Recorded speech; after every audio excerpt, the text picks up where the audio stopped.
अच्छा, जो हमारी सीरीज चल रही है कि माइक्रो मैनेजर, ये जो बहुत सारे लोग बन जाते हैं ना, तो हमें ये देखना भी पड़ेगा कि वो माइक्रो मैनेजर बनते क्यों हैं। उसमें सबसे पहला जो फैक्टर आता है ना, वो आता है ट्रस्ट फैक्टर, कि भैया विश्वास ही नहीं है किसी के ऊपर। एम्प्लॉय तो बैठे 50, फैमिली वाले भी बैठे हो कुछ तो, लेकिन किसी के ऊपर विश्वास नहीं है, तो एक काम करता हूँ, सारे छोटे छोटे काम जो भी है वो मैं खुद करूंगा। तो इसलिए आदमी क्या होता है, एक एंटरप्रेन्योर की बजाय एक माइक्रो मैनेजर बन जाता है।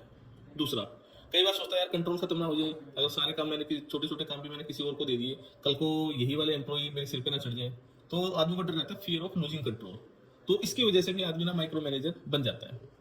तीसरा, उस आदमी को चाहिए परफेक्शनिस्ट, ये सारा काम बिल्कुल परफेक्ट होना चाहिए। अरे भाई, कहीं ना कहीं पे छोटी मोटी गलती हमेशा होगी, स्कोप ऑफ एरर आपका हमेशा हमेशा होता ही है, होता ही है। चौथी बात है, कई बार ना लैक ऑफ सिस्टम होता है। लैक ऑफ सिस्टम का मतलब क्या है भैया, अरेंजमेंट ही नहीं है, एसओपी नहीं बना रखे, कोई सिस्टम भी डेवलप नहीं कर रखे, कौन सा काम कहाँ पे होगा, कौन सा डेटा कहाँ रखा होगा, कौन से डॉक्यूमेंट्स कहाँ पे होंगे, कब किसको कौन सा काम करना है।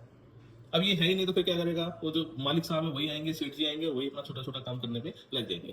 तो इन सारी चीजों की वजह से क्या होता है कि कहीं ना कहीं पे माइक्रो मैनेजर्स जो होते हैं ना, वो डेवलप होते हैं। तो आपको इन सारी चीजों से दूर रहना है, ठीक है। अब मैं इसके आपके कुछ नेगेटिव पॉइंट्स भी डिस्कस करता हूँ। देखिए, सबसे पहला नेगेटिव पॉइंट्स है कि कहीं ना कहीं पे ऑर्गेनाइजेशन के अंदर ना एक नेगेटिव इमेज आती है, कॉन्फिडेंस उनका डाउन होता है। दूसरा, आप खुद ही एक तरीके से बोटल नेक का काम करते हैं, यार मैं आऊंगा ना, ठीक है, तब काम होगा, ठीक है, प्रोसेस चल रहा है, बहुत अच्छे से चल रहा है, लेकिन जब तक सेठ जी नहीं आएंगे, वो डिसीजन फाइनल नहीं करेंगे, तब तक आपका वो काम आगे नहीं बढ़ सकता।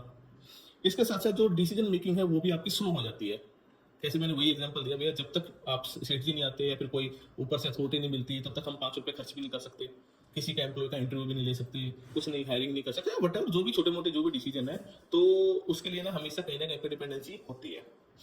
और इसके अलावा क्या होता है कि जो एक जो सबसे बड़ा ड्रॉबैक है ना, वो ये है कि टीम जो बिल्ड होनी चाहिए थी, ठीक है, वो कभी बिल्ड नहीं हो पाती, क्योंकि सबको पता है यार, काम जब तक लाला जी नहीं आएंगे, ठीक है, मालिक साहब नहीं आएंगे, तब तक नहीं हो सकता। तो आपको क्या करना है, माइक्रो मैनेजर वाले कंसेप्ट से बचना है। ये जो जो पॉइंट्स मैंने बताए हैं, ठीक है, इन सबको ध्यान रखना है और अपने ऑर्गेनाइजेशन के अंदर ये सारे चेंजेस लेके आने हैं। मानो तो आप ठीक है, नहीं तो चलिए।